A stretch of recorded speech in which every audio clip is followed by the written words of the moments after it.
Selamat pagi semua. Dan selamat hari Sabat semuanya. Senang bisa bersama dengan Anda lagi. Jadi ini adalah jam sekolah Sabat kita. Jadi ini akan lebih seperti gaya pelajaran jenis presentasi dibandingkan dengan yang kita lakukan semalam, dan yang akan kita lakukan besok. Tapi ini adalah presentasi yang penting. Jadi sebagai ulasan, bagi Anda yang ada di sini semalam, saya pikir saya akan membahasnya dalam presentasi ini bahwa kita melihat bahwa hukum hari Minggu merupakan hal besar, yang ketika itu terjadi, kita akan tahu bahwa kita telah mencapai ujung dunia. Jadi, apa yang akan kita lihat hari ini, yaitu 4 tahap hukum hari Minggu.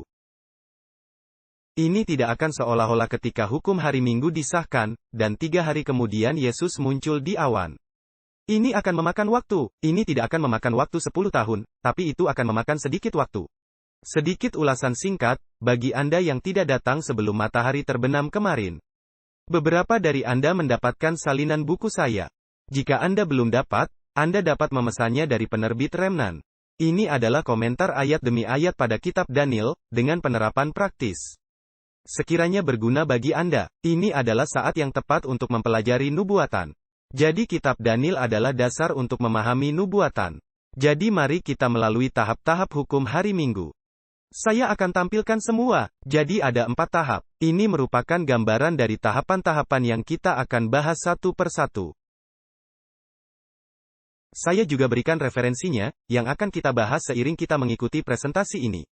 Ini akan dimulai di mana semua orang didorong untuk beristirahat sehari, tidak bekerja, dan kemudian akan meningkat menjadi menghormati hari Minggu, tetapi tetap beribadah pada hari Sabat. Itu akan menjadi tahapan yang mungkin membuat banyak orang Advent tersandung. Lalu tahap ketiga adalah Anda tidak bisa beribadah pada hari Sabat, hanya di hari Minggu. Denda dan hukuman penjara akan dijatuhkan karena mengabaikan hukum itu. Dan akhirnya, itu tadi juga termasuk tidak akan bisa membeli atau menjual. Dan akhirnya akan meningkat menjadi hukuman mati. Jadi kita akan membahasnya, dan ini membantu kita untuk memahami karena sekali lagi, ketika hukum hari Minggu datang bukanlah seolah-olah 3 hari kemudian semuanya berakhir. Ini memerlukan waktu untuk semuanya berkembang. Kita membaca pernyataannya tadi malam dari Testimonies 9 halaman 11, bahwa pergerakan terakhir akan cepat. Jadi itu tidak akan terjadi hanya dalam 3 hari, tetapi tidak akan memakan waktu 10 tahun. Ini akan menjadi cukup singkat. Oke. Ini Ellen White dalam Grid Kontroversi 603, mengutip Wahyu 18 yang merupakan pesan seruan nyaring. Aku melihat seorang malaikat lain turun dari sorga. Ia mempunyai kekuasaan besar dan bumi menjadi terang oleh kemuliaannya. Dan ia berseru dengan suara yang kuat, katanya, sudah rubuh Babel, kota besar itu, dan ia telah menjadi tempat kediaman roh-roh jahat dan tempat bersembunyi semua roh najis. Dan tempat bersembunyi segala burung yang najis dan yang dibenci. Kemudian ia melompat ke ayat 4, lalu aku mendengar suara lain dari sorga berkata, pergilah kamu, hai umatku daripadanya supaya kamu jangan mengambil bagian dalam dosa-dosanya. Dan supaya kamu jangan turut ditimpa malapetakannya. Kita membahas sedikit tentang seruan nyaring tadi malam di Wahyu 18. Dan perlu disebutkan sedikit di sini. Ketika pekabaran seruan nyaring itu terjadi, umat Tuhan akan dipenuhi dengan curahan Roh Kudus. Hujan akhir, seruan nyaring, dan bumi akan diterangi oleh kemuliaan karakter Tuhan. Lalu pekabarannya akan berkata, sudah rubuh Babel, kota besar itu. Dan ia telah menjadi tempat kediaman roh-roh jahat. Apa yang akan Anda lihat ketika ini terjadi adalah tingkat kematangan penuh dari karakter Kristus dalam diri umat Tuhan, yang memungkinkan bumi diterangi dengan kemuliaan karakter Tuhan. Karena sekarang tidak hanya proklamasi yang diberikan tetapi demonstrasi terlihat. Dan ada perbedaan penting bagi kita untuk memproklamirkan pekabaran 3 malaikat. Kita diperintahkan untuk melakukannya dengan suara nyaring. Namun ketika umat Tuhan menerima curahan hujan akhir, dunia tidak hanya akan mendengar pekabaran malaikat ketiga, mereka akan melihatnya. Dan saat mereka melihatnya, dan saat mereka melihat bahwa kita memiliki karakter Kristus secara penuh, kita akan memiliki kuasa untuk mengumumkan bahwa karakter iblis telah sepenuhnya berkembang di dalam gereja-gereja yang jatuh. Itulah yang akan diberitahukan pekabaran seruan nyaring. Anda akan melihat karakter Kristus. Tetapi Anda juga akan melihat demonstrasi atau Anda akan melihat pesan yang memberitahukan bahwa Babel sudah rubuh dan dosa-dosanya telah sampai ke surga. Dan akan ada pesan untuk umat Tuhan di Babel. Dan seperti yang saya katakan semalam, mayoritas umat Tuhan masih di Babel. Maka akan ada pesan terakhir bagi umat Tuhan untuk keluar daripadanya.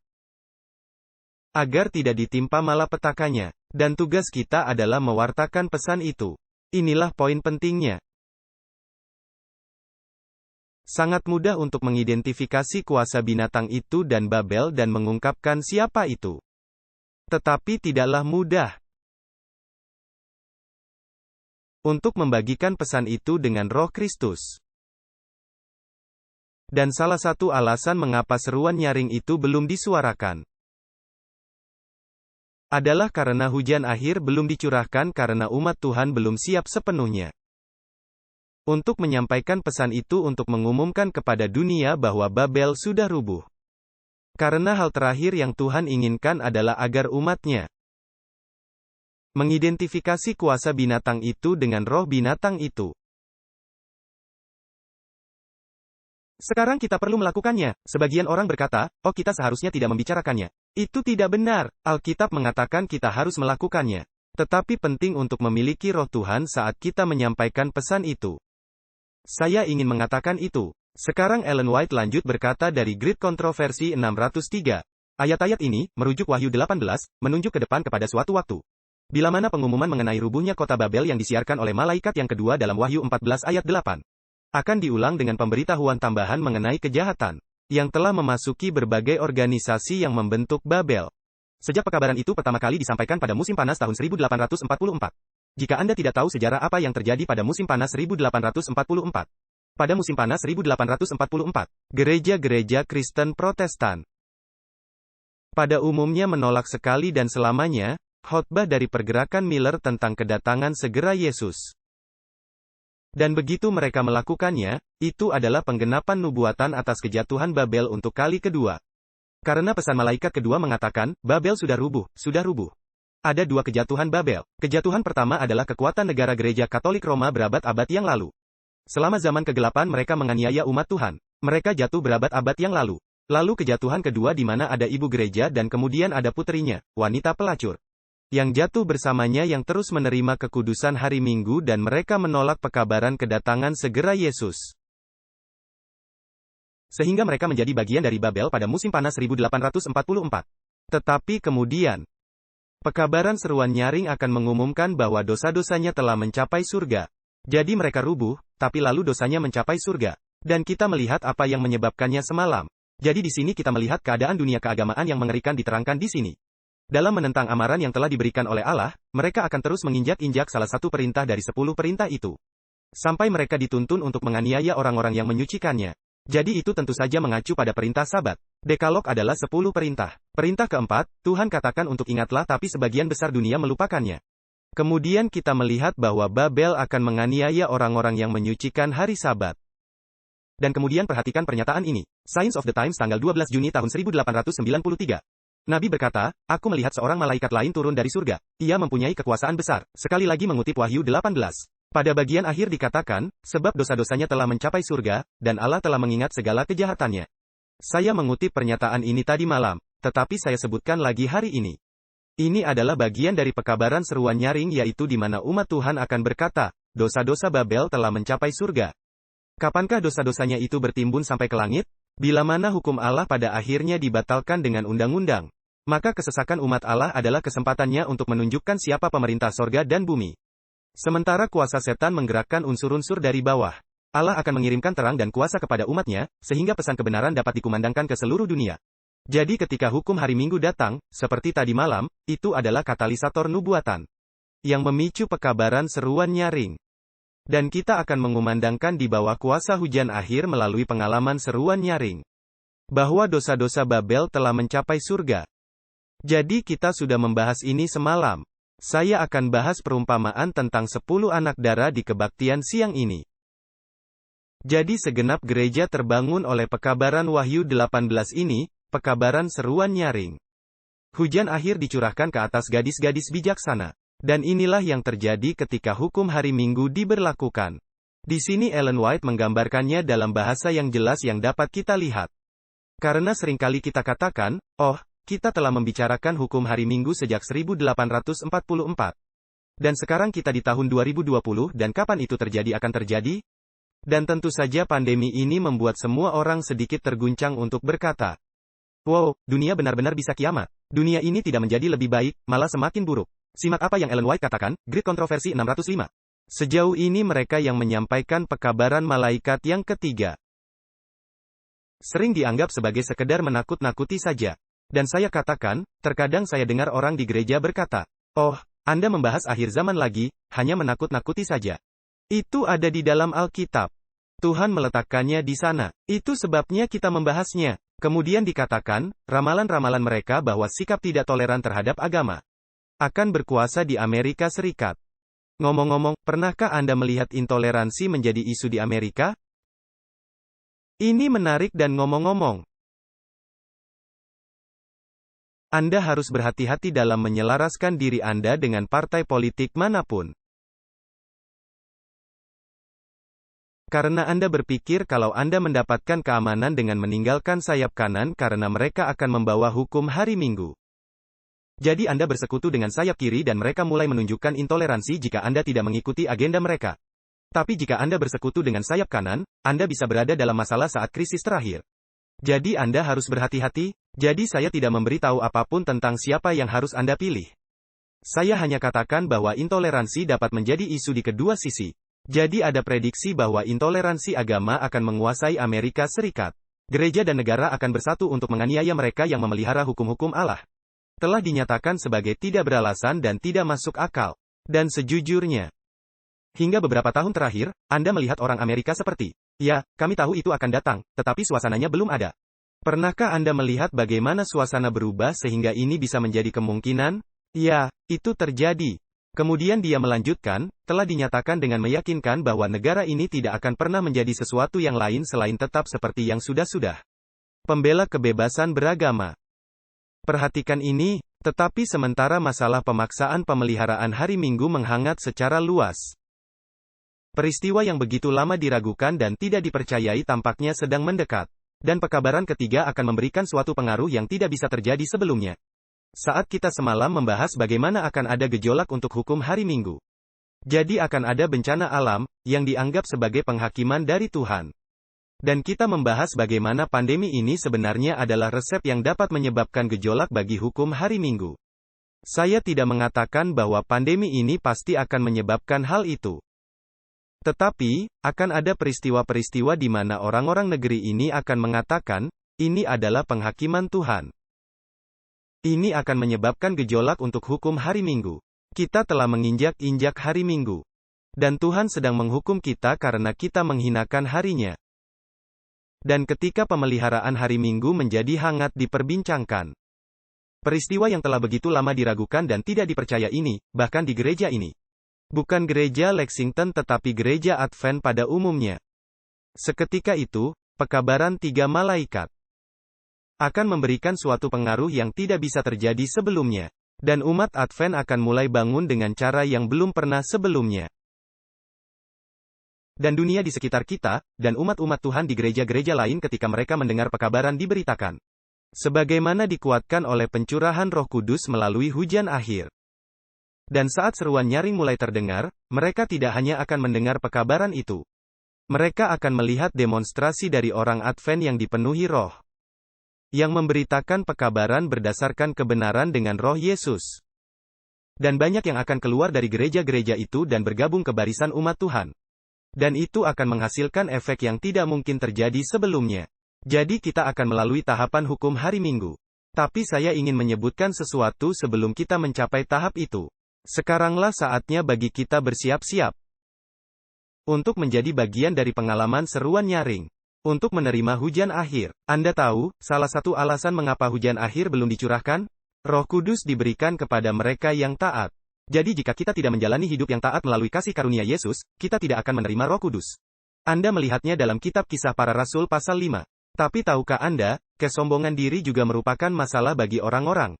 Dan jika Roh Kudus dicurahkan sekarang kepada sebagian dari kita, kita akan mengambil pujian untuk pekerjaan yang Tuhan lakukan. Tuhan sedang mencari bejana yang rendah hati, yang dapat Dia isi sepenuhnya dengan Roh-Nya. Ini bukan tentang siapa yang mendapat pujian atas pekerjaan yang Tuhan lakukan. Ini tentang bersatu untuk melakukan pekerjaan yang Tuhan ingin kita lakukan, sehingga kita menjadi bagian dari itu. Mari kita lihat lagi tahapannya. Akan ada 4 tahap untuk hukum hari Minggu. Mungkin akan ada yang tumpang tindih. Jadi saya tidak ingin Anda keluar dari pepatah ini. Semua tahapan ini pas masuk ke dalam kotak yang sangat ketat. Ini adalah 4 hal yang akan terjadi. Dan kemungkinan besar secara berurutan, jika Anda lihat apa yang dikatakan Ellen White. Dan saat Anda menyelaraskannya dengan apa yang Alkitab katakan. Jadi Anda dapat memiliki gambaran bagaimana hal itu akan berkembang. Dan kita melihat itu akan dimulai dengan gejolak dari mimbar-mimbar terkemuka negara ini. Dan apa yang akan terjadi pertama adalah bahwa suatu undang-undang akan disahkan. Yang akan memerintahkan orang untuk berhenti bekerja pada hari Minggu. Sekarang, Anda tahu, sebagai Advent hari ke-7 sekarang, banyak dari kita tidak benar-benar bekerja pada hari Minggu. Maksudnya, terkadang saya menerima panggilan di hari Minggu dan pergi menemui pasien di rumah sakit. Beberapa dari Anda mungkin memiliki pekerjaan yang mengharuskan Anda untuk bekerja. Tetapi banyak dari kita libur di hari Minggu. Ini adalah hari istirahat yang akan didorong dari sudut pandang agar ada hari keluarga. Ini belumlah titik di mana Anda akan menerima tanda binatang. Kita akan membahas tanda binatang sore ini dalam presentasi berjudul Tatanan Dunia Baru, Wahyu 13 dan 17. Jadi ini akan dimulai sebagai hari istirahat, hari keluarga. Dan juga disebutkan pada 1 atau 2 slide, itu juga untuk tujuan menyelamatkan lingkungan. Jadi hari keluarga dan hari lingkungan. Dan inilah saatnya kita dapat terlibat dalam pekerjaan misionaris. Ini bukan waktu di mana kita perlu menentang hukum ini. Dan berkata, oh, kami akan tetap membuka toko dan bekerja. Ini sebenarnya akan menjadi kesempatan untuk melakukan pekerjaan yang Tuhan telah tentukan. Untuk memperingatkan dunia tentang apa yang terjadi. Misalnya, jika Anda memeriksa proyek Green Sabbath. Tinggal ketik di Google, proyek Green Sabbath, ini yang mereka katakan. Ini dirilis selama pandemi dan ini merupakan terbitan baru-baru ini. Mereka katakan, 1 hari setiap minggu, tidak melakukan apa-apa. Mereka tidak menyebutkan hari tertentu, namun cukup mudah untuk memilih hari mana untuk itu. Jadi 1 hari setiap minggu, tidak melakukan apa-apa. Ambillah hari istirahat mingguan menjadi sabat yang nyata bagi Anda dan bumi. Jadi ini dari perspektif lingkungan, bahkan bukan dari perspektif agama. Jangan berbelanja, jangan mengemudi, jangan membangun. Itulah yang mereka katakan. Anda tahu, Paus telah mengatakan beberapa hal baru-baru ini juga tentang bagaimana bumi perlu beristirahat. Bahwa pandemi ini menyebabkan bumi memiliki masalah. Jadi menarik untuk melihat apa yang terjadi. Sekali lagi, kita tidak dalam tahap itu, saya hanya katakan bahwa saatnya akan tiba di mana itu bergejolak. Tahap pertama adalah untuk hari istirahat. Dan Ellen White sebenarnya memberi kita nasihat tentang bagaimana kita bisa menangani masa itu. Dikatakan di Testimonies, jilid 9, 232. Saudaraku, saya coba menjawab pertanyaan tentang apa yang harus dilakukan bila hukum hari Minggu ditegakkan. Terang yang diberikan Tuhan padaku, di saat kita mengharapkan krisis seperti yang tampaknya mendekat. Ketika orang-orang digerakkan oleh kuasa dari bawah memaksakan pemeliharaan hari Minggu. Umat Advent hari ke-7 harus menunjukkan hikmat dengan berhenti dari pekerjaan biasa pada hari itu. Mengabdikan hari itu untuk usaha misionaris. Saya tidak punya ini di slide. Tetapi beberapa dari Anda mungkin pernah mendengar nama E.J. Wagoner. Dia adalah seorang pengkhotbah terkemuka di gereja Advent, dikenal karena doktrin pembenaran oleh iman. Dia pergi ke London, Inggris pada tahun 1890-an. Dan dia mencoba melawan otoritas sipil karena ada beberapa undang-undang yang sebenarnya mencegah bekerja pada hari Minggu pada waktu itu di London. Dan Ellen White katakan kepadanya, berhentilah membawa penganiayaan terlebih dahulu sebelum itu diperlukan. Itulah hari di mana kita dapat terlibat dalam upaya misionaris. Jadi ketika hukum ini datang, kita tidak akan bangkit dan katakan, tidak. Tetap buka bisnis Anda. Tunjukkan bahwa kita tidak akan tunduk pada hukum ini. Yah, kita tidak akan menghormati hari itu sebagai hari suci. Tapi kita dapat menggunakan hari itu di mana kita tidak melakukan pekerjaan biasa. Tapi melakukan pekerjaan dari pintu ke pintu, upaya misionaris, membantu orang. Dan membuka Alkitab bagi mereka. Terkadang kita berpikir, hei, kita akan mengisi stadion besar ini dan memberitakan pekabaran malaikat ketiga di depan 50.000 orang. Saat saya lihat apa yang Ellen White katakan tentang apa yang akan kita lakukan, tampak bagi saya itu seperti pekerjaan dari pintu ke pintu. Di mana umat Tuhan di seluruh bumi akan pergi dari pintu ke pintu memperingatkan dunia tentang apa yang terjadi. Jika kita dapat 50.000 orang di stadion, bagus. Tapi siapa yang tahu bagaimana dunia sekarang dengan pandemi ini? Anda mungkin tidak akan pernah melihat 50.000 orang di stadion lagi. Saya tidak tahu. Jadi, waktu akan menjawabnya. Tapi ini akan menjadi waktu di mana kita akan melakukan upaya misionaris. Hari itu dikhususkan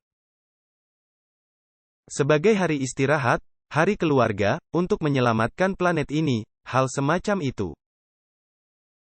Dan kita sebagai umat Tuhan akan berkata, lihat, kami telah mengatakan selama bertahun-tahun bahwa hari ini pada akhirnya akan dihormati. Meskipun itu bukan hari Tuhan. Sekarang waktunya untuk keluar dari Babel. Itulah yang akan kita lakukan pada masa itu. Ellen White mengatakan tentang apa yang terjadi jika Anda mencoba menentang jenis hukum hari Minggu ini di mana hanya sebagai hari istirahat. Tetapi tidak diharuskan menghormatinya. Menentang hukum hari Minggu akan memperkuat penganiayaan yang mereka lakukan sebagai fanatik agama yang berusaha memaksakan hukum itu. Jangan beri mereka kesempatan menyebutmu pelanggar hukum. Jika mereka yang memerintah manusia tidak takut Allah atau manusia, pemerintahannya akan kehilangan kemeriahannya, dan mereka akan melihat bahwa tidaklah konsisten bagi mereka untuk berlaku keras sehubungan dengan pemeliharaan hari Minggu. Yang sedang dia bicarakan di sini tentu saja mengacu pada hukum hari Minggu lebih dari 100 tahun yang lalu. Yang belum tentu bagian dari hukum hari Minggu nasional. Tapi ini akan menjadi gambaran mulanya. Kita tidak perlu membawa penganiayaan tambahan pada diri kita sendiri dengan terus bekerja pada hari itu. Kita berlanjut. Sebagian besar kutipan ini mengatakan hal yang serupa. Tetapi saya bacakan. Ini buku nasihat bagi orang tua, guru dan siswa, halaman 551. Di lain waktu ketika saudara kita terancam penganiayaan dan mempertanyakan apa yang harus mereka lakukan. Saya memberi saran yang sama seperti jawaban atas pertanyaan penggunaan hari Minggu untuk bermain. Gunakan hari Minggu dalam melakukan pekerjaan misionaris bagi Tuhan. Para guru, pergilah bersama murid-murid. Bawa mereka ke rumah-rumah, jauh dan dekat. Dan ajar mereka bagaimana berbicara dengan baik. Jadi sekali lagi, ini adalah kesempatan untuk memberitahu dunia apa yang terjadi. Jadi itulah tahap pertama. Tahap pertama akan menjadi peringatan bagi kami. Itu akan menjadi panggilan untuk bangun dari tidur kita. Ketika itu terjadi, wow, akhir dunia telah tiba. Lihatlah mempelai pria datang. Kita akan membahasnya di ibadah khotbah. Dan kita akan melakukan pekerjaan misionaris. Saya tidak tahu berapa lama periode waktu ini akan berlangsung. Mungkin tidak terlalu lama karena hukum hari Minggu tidak hanya bertujuan untuk membuat orang mengambil hari istirahat. Jika Anda mempelajari Wahyu 13, dan kita akan melihatnya dalam presentasi sore ini. Persoalan hukum hari Minggu dalam tanda binatang adalah agar seluruh dunia akan menyembah naga yang adalah setan, yang memberi kuasa, tahta dan otoritasnya kepada binatang pertama.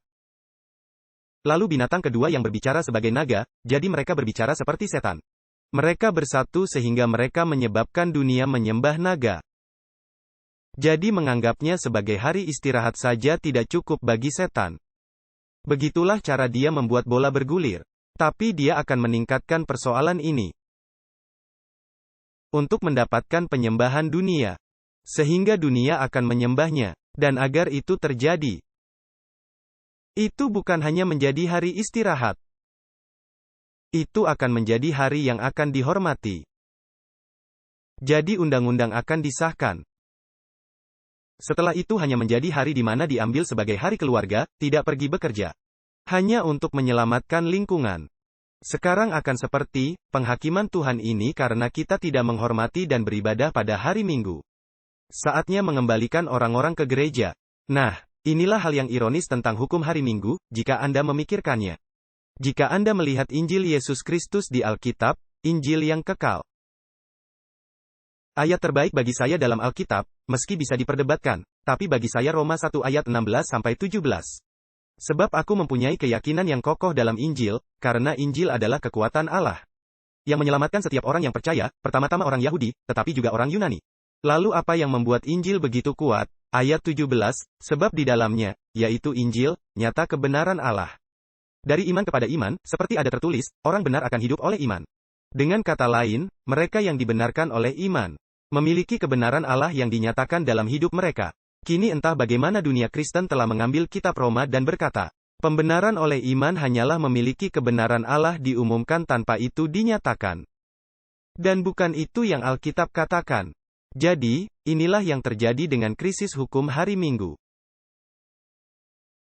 Injil Yesus Kristus yang sejati mengajarkan bahwa Injil akan mengubah hatimu.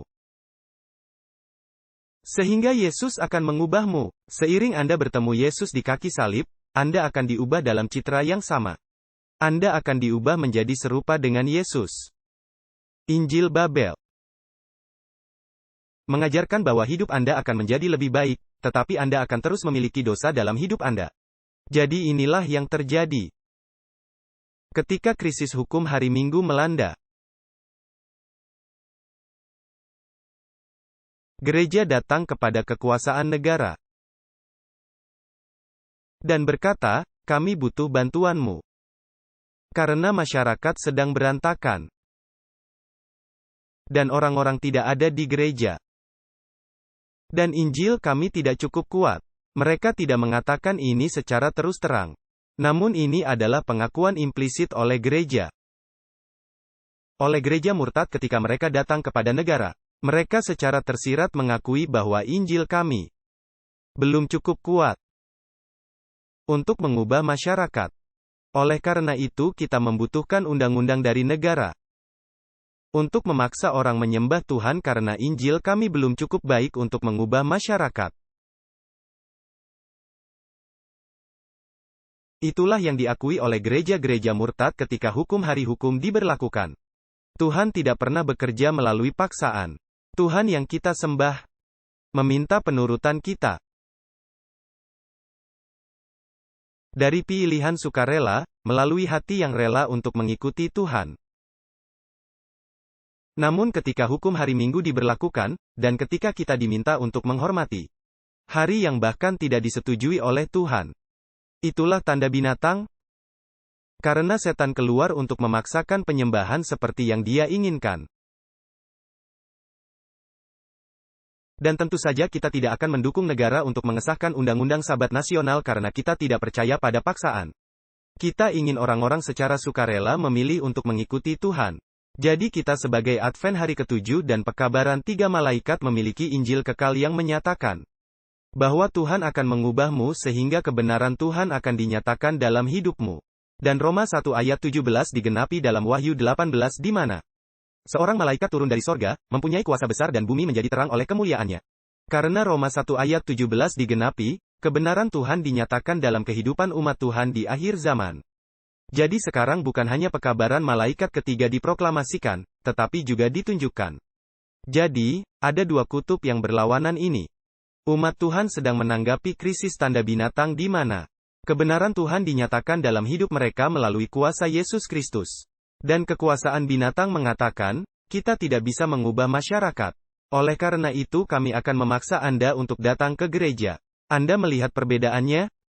Jadi, ini adalah tahap kedua. Ada banyak penghormatan dan penyembahan pada hari Minggu.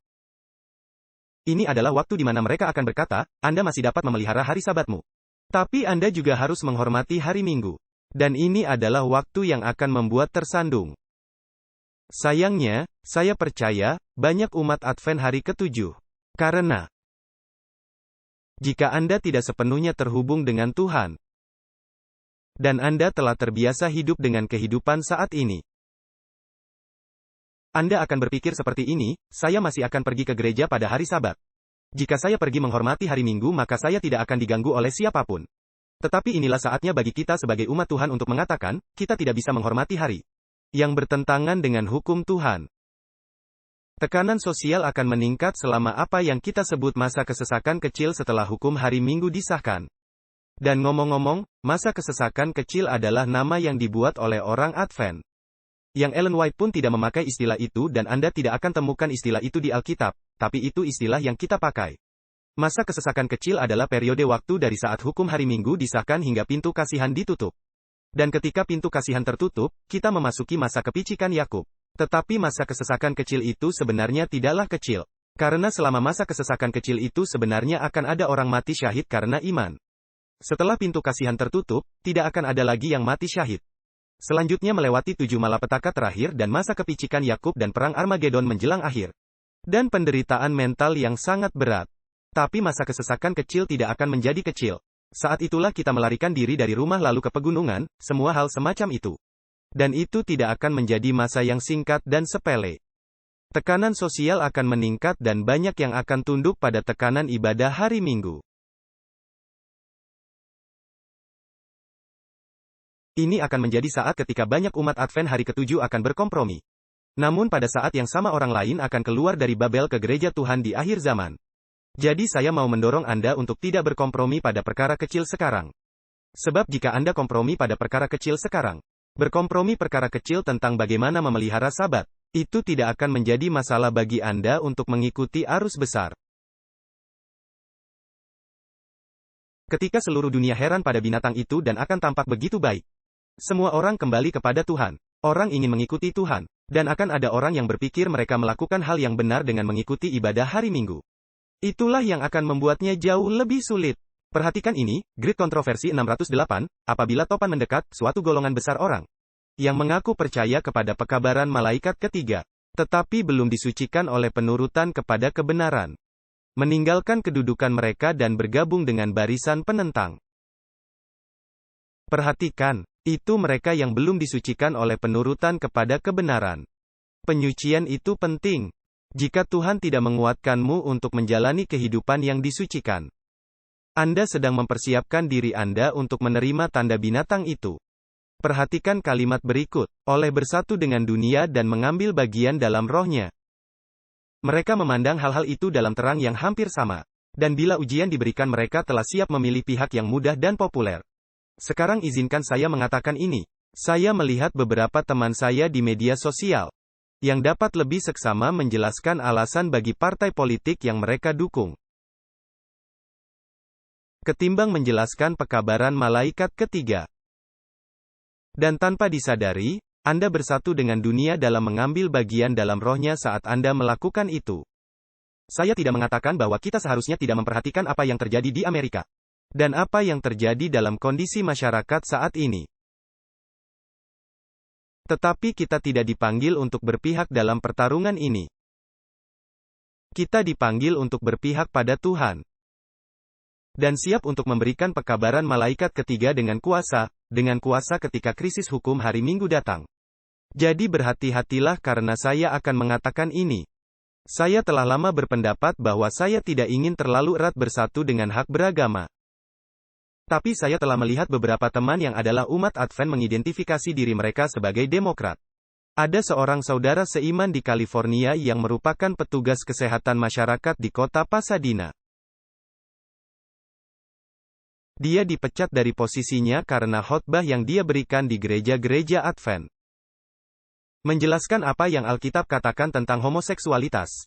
Dan saya tidak punya waktu untuk cerita lengkapnya. Dan teman saya yang orang Advent ini begitu erat bersatu dengan Partai Demokrat. Mereka katakan bahwa pemecatannya adalah benar. Meskipun hak konstitusionalnya untuk bebas beragama jelas-jelas dilanggar. Jadi berhati-hatilah, bagaimana Anda bersatu dengan dunia dan mengambil bagian dalam rohnya, di sisi manapun. Sebab itu dapat menyebabkan Anda, ketika badai mendekat untuk melompat dari kapal dan berkata, "Oh, saya tidak ingin menjadi bagian dari itu." Yang menyedihkan ialah mereka yang melompat untuk menerima tanda binatang. Lupa bahwa mereka sedang melompat untuk menerima 7 malapetaka terakhir. Jadi Anda pikir Anda sedang menyelamatkan diri Anda tetapi sesungguhnya malah kehilangan hidup Anda dengan melakukan itu. Orang-orang berpengaruh dan pandai berkata-kata, yang pada awalnya bersemangat dalam kebenaran, menggunakan kuasa mereka untuk menipu dan menyesatkan jiwa-jiwa. Mereka menjadi musuh paling sengit dari saudara mereka dahulu. Bila para pemelihara Sabat dihadapkan ke pengadilan untuk mempertanggungjawabkan iman mereka, orang-orang murtad ini adalah agen setan yang paling efisien untuk salah menggambarkan dan menuduh mereka. Dan oleh laporan palsu dan sindiran menghasut penguasa untuk melawan mereka. Anda tahu ini akan menjadi saat yang sulit ketika kita melihat orang-orang yang telah menjadi teman kita, yang berbicara menentang kita selama masa krisis itu. Itu akan sangat sulit. Kita tidak tahu siapa yang akan menjadi bagian dari itu. Tapi jika kita punya Roh Kristus, kita akan punya roh, Bapa, ampuni mereka sebab mereka tidak tahu yang mereka perbuat. Jadi kita akan maju ke tahap ketiga dari hukum hari Minggu. Jadi tahap kedua adalah penghormatan hari Minggu, tapi Anda masih bisa beribadah pada hari Sabat. Pada tahap ketiga, hukum melarang penyembahan pada hari Sabat sama sekali. Anda tidak dapat menghormati hari Sabat itu lagi. Anda hanya dapat menghormati hari Minggu. Denda dan ancaman penjara akan dijatuhkan. Dan itu akan meningkat hingga Anda tidak dapat membeli atau menjual. Hal ini sulit, karena sebagai manusia, kita memiliki mekanisme bertahan hidup alami di dalam diri kita, di mana tidak ada orang dalam pikirannya yang jernih yang mencoba menyakiti diri mereka sendiri. Jika bahaya menghadang, Anda menghindar. Jika kendaraan datang menghampiri, Anda menyingkir dari jalan.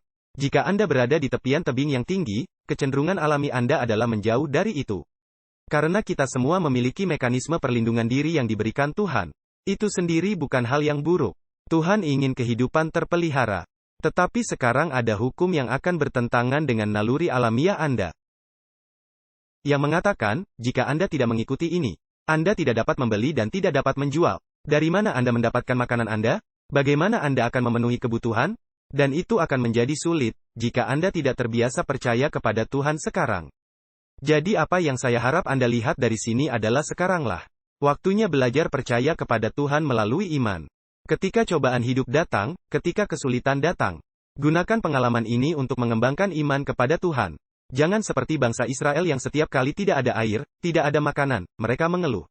Dan berkata, "Oh Tuhan membiarkan kami mati di sini." Itu kecenderungan alami untuk mengatakan itu, mengeluh. Cobaan-cobaan itu sekarang membantu kita untuk siap menghadapi apa yang akan datang. Jadi itulah yang akan menjadi tahap ketiga dari hukum hari Minggu. Sekarang perhatikan pernyataan ini. Grid kontroversi 607. Sementara pertikaian meluas ke ladang-ladang baru, pikiran orang banyak dialihkan kepada hukum Allah yang telah diinjak-injak, maka setan pun tersentak. Jadi pada titik ini, umat Tuhan sedang memberikan pesan seruan nyaring, sudah rubuh Babel dan dosanya telah mencapai surga. Dan setan melawan kembali. Kuasa yang menyertai pesan itu hanya akan mendatangkan amarah bagi penentangnya. Jadi akan ada kuasa yang menyertai pekabaran yang Tuhan berikan kepada kita. Para alim ulama akan berusaha sekuat tenaga untuk menutupi terang dari kawanan domba mereka. Dengan segala sarana di bawah perintah, mereka berusaha untuk melarang memperbincangkan persoalan penting ini. Gereja menghimbau tangan kuat kekuasaan sipil, dan dalam pekerjaan ini, para pengikut kepausan dan Protestan bersatu. Sementara gerakan bagi pemaksaan hari Minggu semakin berani dan tegas, maka undang-undang itu akan dipaksakan kepada para pemelihara hukum Allah. Jadi sekali lagi, karena gereja tidak memiliki kuasa Allah, ia harus memohon bantuan kepada tangan kuat dari kekuatan sipil. Anda tahu, sebagai umat Tuhan kita mengandalkan kekuatan Tuhan, kita tidak butuh kekuatan sipil untuk melakukan pekerjaan kita bagi kita. Tetapi, gereja-gereja murtad akan memohon tangan kuat kuasa sipil selama masa ini berlangsung. Kutipan ini mengatakan, mereka akan diancam dengan denda dan hukuman penjara. Dan sebagian akan ditawari kedudukan yang berpengaruh dan hadiah serta keuntungan lainnya. Jadi Anda harus memikirkan hal ini. Anda salah satu dari umat Advent yang setia. Dan mereka datang lalu berkata, Anda adalah orang yang baik. Anda telah melakukan begitu banyak hal baik untuk masyarakat kita selama ini dan kami menyadarinya. Dan jika Anda mau ikut dengan aturan ini, kami akan memberi Anda sejumlah uang dan posisi di lingkungan masyarakat kita, yang akan mengurus segalanya, jadi Anda tidak perlu khawatir tentang apapun. Jadi akan ada banyak manipulasi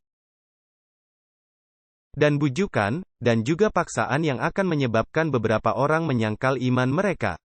Tapi kita ingin memastikan bahwa kita berdiri di sisi Tuhan. Perhatikan ini, tetapi jawaban teguh dan tegas mereka adalah, tunjukkanlah kepada kami dari firman Allah kesalahan kami. Permohonan yang sama yang dibuat oleh Luther dalam keadaan yang sama. Apakah Anda mengenal Alkitab Anda dengan begitu baik, sehingga Anda akan dapat mempertahankan iman Anda ketika saatnya tiba? Mereka yang dihadapkan ke pengadilan, membuat suatu pembuktian yang kuat mengenai kebenaran. Dan beberapa yang mendengarnya dituntun untuk mengambil sikap memelihara semua perintah Allah. Demikianlah terang akan dibawa di hadapan ribuan orang yang tadinya tidak mengetahui kebenaran ini. Saya diingatkan dalam kitab Markus bahwa kita tidak perlu mempelajari lebih dahulu apa yang akan kita katakan. Karena Roh Kudus akan mengingatkan kita apa yang perlu kita katakan pada saat itu. Tapi intinya adalah jika Anda tidak pernah mempelajari apapun, Tuhan tidak bisa mengingatkan apa yang belum Anda pelajari. Jadi Anda perlu tahu, hanya saja Anda tidak perlu punya semacam strategi, seperti Oke, jadi hal pertama yang akan saya katakan adalah Wahyu 13 ayat 2. Dan ayat kedua ialah Daniel 7 ayat 25. Kemudian ayat ketiga ialah Daniel 11 ayat 43. Anda tidak akan melakukan itu. Tapi Anda perlu tahu apa yang dikatakan Wahyu 13 dan apa yang dikatakan Daniel 7 dan semua hal itu. Bersama dengan seluruh Alkitab sehingga Tuhan dapat membawa kebenaran itu ke pikiran Anda.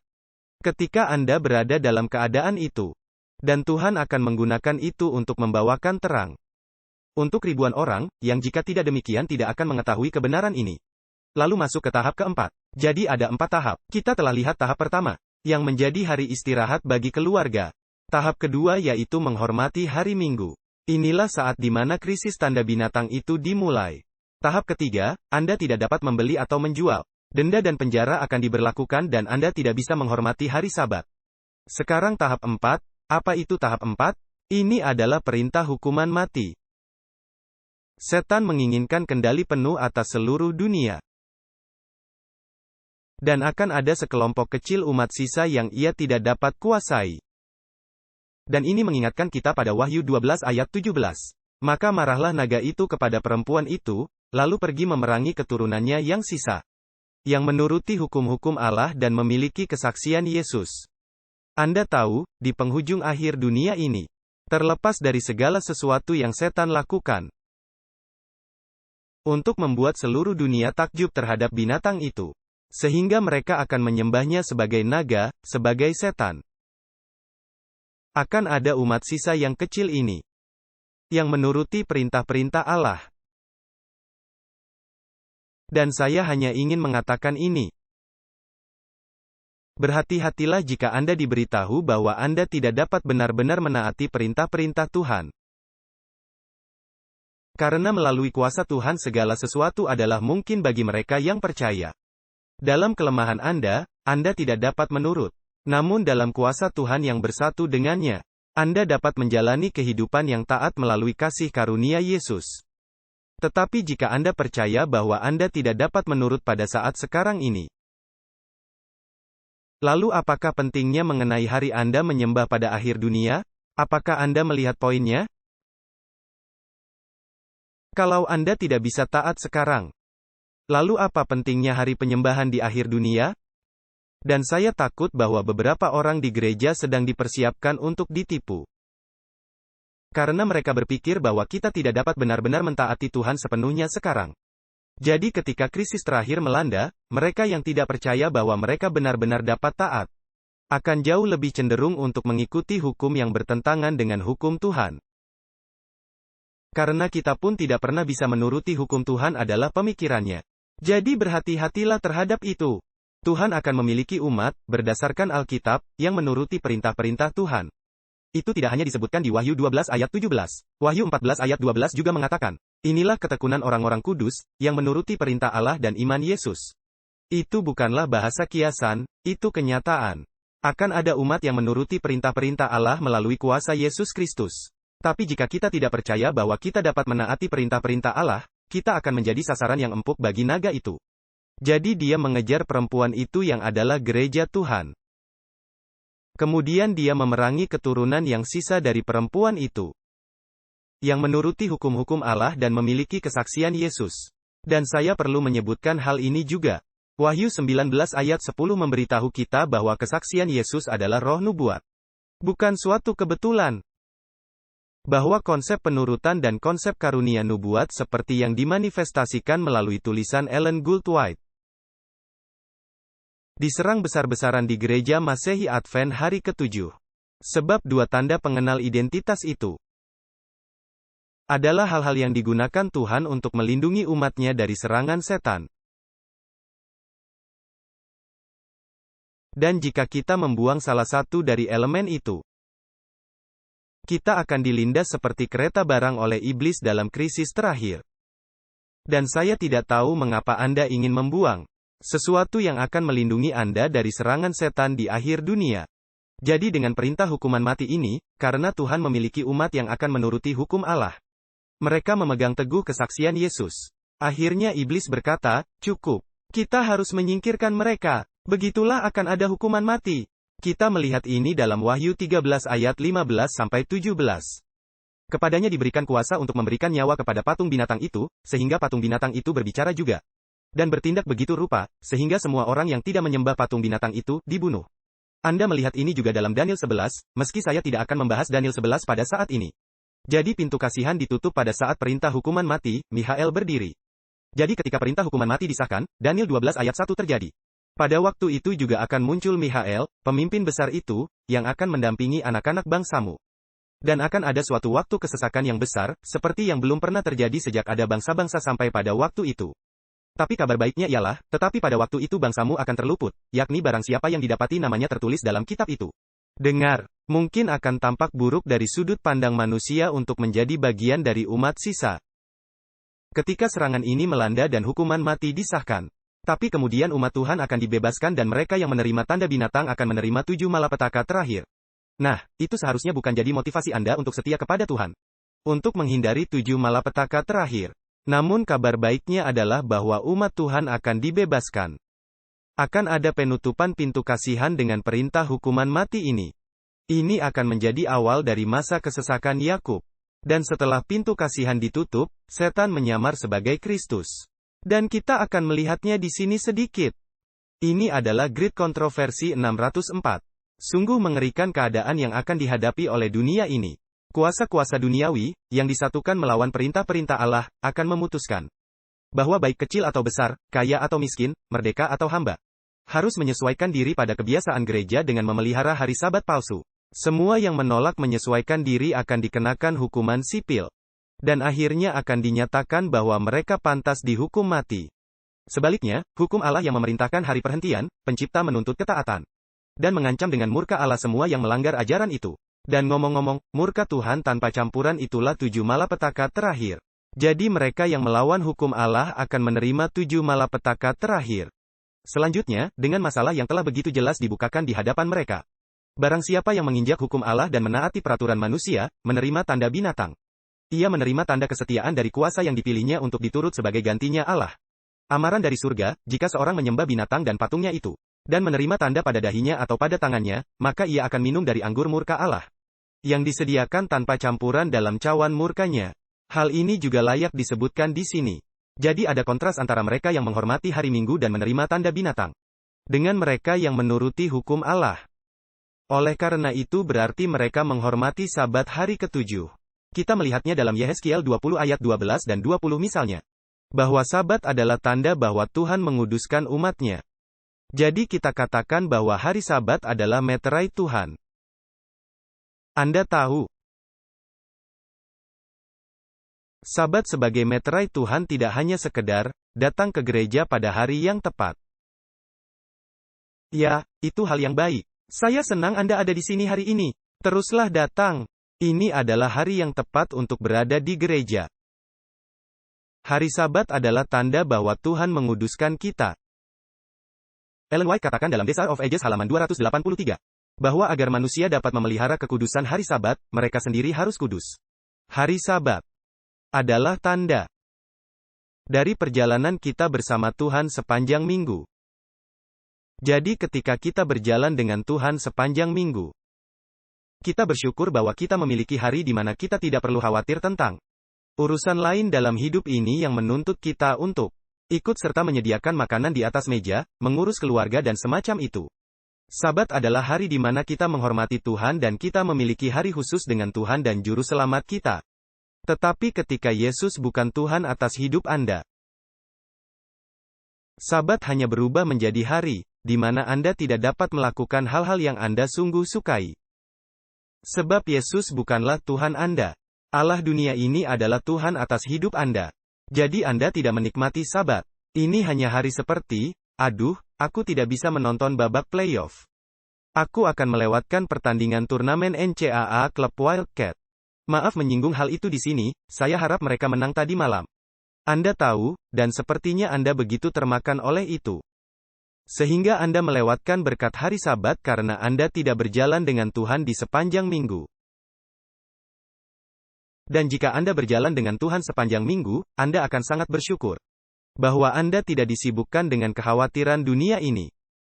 Bahwa Anda memiliki waktu yang dihabiskan bersama Tuhan dalam firman-Nya dan roh nubuat, semua hal ini Sehingga saat krisis terakhir datang, Anda berjalan dengan Tuhan dan tidak mungkin. Kalau Anda akan membuang hari, yang merupakan tanda yang jelas bahwa Anda setia kepada Tuhan dan Juru Selamatmu. Anda tidak meninggalkan itu demi apapun. Tapi jika Yesus bukanlah Tuhan atas hidupmu, maka Sabat hanyalah hari di mana saya tidak terlalu menyukainya. Karena saya tidak dapat melakukan hal-hal yang menyenangkan. Tidak dapat melakukan ini dan itu.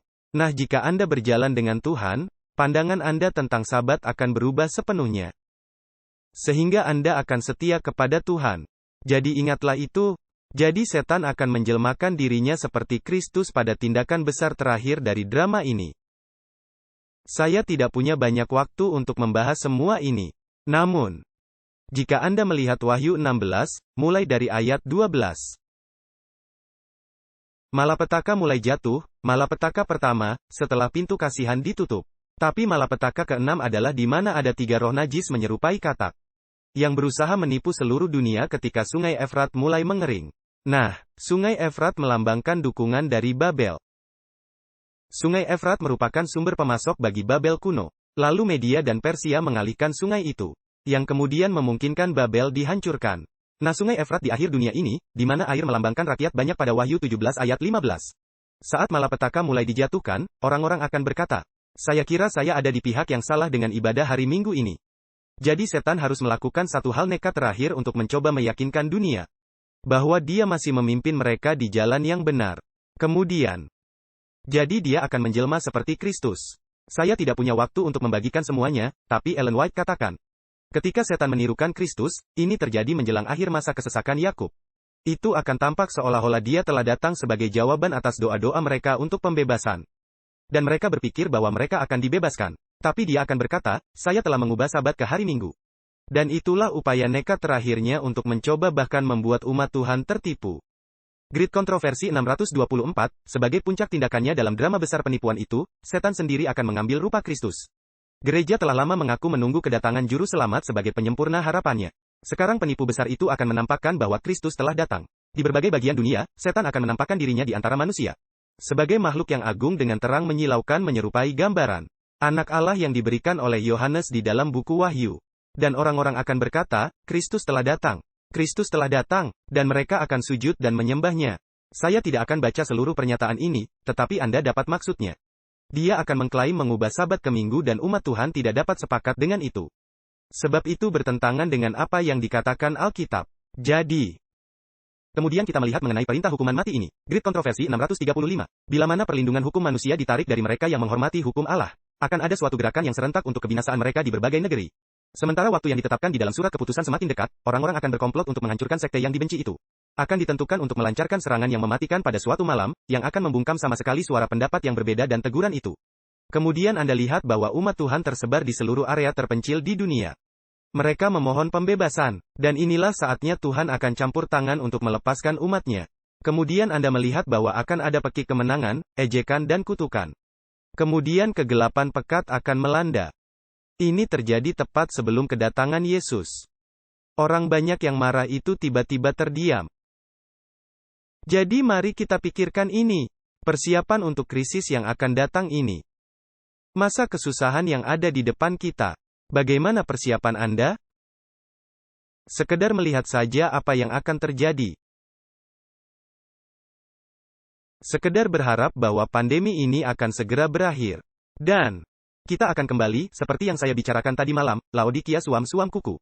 Hal-hal urusan seperti biasa. Atau apakah Anda benar-benar datang lebih dekat kepada Tuhan? Akan memalukan setelah 6 bulan, jika karakter Anda tidak lebih dekat dengan Tuhan. Dan lebih siap untuk bertemu Yesus. Perhatikan pernyataan ini dari Great Kontroversi 621. Masa kesusahan dan siksaan di hadapan kita memerlukan suatu iman yang dapat menanggung keletihan, penundaan dan kelaparan. Iman yang tidak akan pudar, walaupun dicobai dengan begitu berat. Saya akan berhenti di sini, karena ini adalah sesuatu yang saya percaya kita semua dapat mengenalinya. Anda tahu, saya kebetulan seorang dokter dan saya tahu ada dokter juga di jemaat pagi ini. Tapi ini bisa berlaku untuk pekerjaan lain manapun. Tapi saya dapat memberitahu Anda bahwa dalam pelatihan saya, misalnya, saya berlatih dengan beberapa orang yang sangat baik, yang ateis dan Buddha dan Hindu dan Muslim. Dan mereka adalah orang-orang yang sangat baik. Ketika mereka mendapatkan istirahat malam penuh. Dan mereka makan tepat waktu. Dan semua itu. Dan mereka melakukan pekerjaan yang baik dan memberikan perhatian yang besar kepada pasien mereka. Tapi Anda tahu, kita semua, tidak peduli apapun bidang pekerjaan yang Anda lakukan. Anda tidak akan mengalami hari yang baik seminggu itu, jika setiap hari Anda bekerja. Atau jika Anda tinggal di rumah bersama anak-anak. Sebagian hari akan lebih baik dari hari yang lain. Dan pertanyaannya adalah seperti apakah iman Anda itu? Ketika bayi-bayi itu membuat Anda terbangun pada tengah malam, atau Anda sedang sakit dan terbangun tengah malam, atau hal-hal yang lain terlambat dan Anda sedang lapar. Saya bisa menjadi orang yang sangat baik. Atau begini saja, saya bisa melewatkan waktu perenungan saya. Saya tidak menyarankan ini untuk dilakukan. Dan jika saya datang untuk bekerja, dan setiap pasien datang tepat waktu, dan pengobatan yang saya berikan bagi mereka dari kunjungan sebelumnya telah bekerja dengan sangat baik.